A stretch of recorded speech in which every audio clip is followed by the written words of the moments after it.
2026 সালের ফেব্রুয়ারি মাসের 18 তারিখে প্রথম রোজা।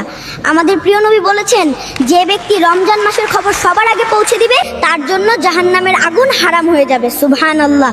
প্রত্যেকেই ভিডিওটা শেয়ার করে এই খুশির খবরটা সকলের কাছে পৌঁছে দিন। কেউ দেখে না, কেউ বোঝে না কেমন করে যাচ্ছে দিন। সংসারী চালাইতে গিয়া লক্ষ টাকা হইছে ঋণ।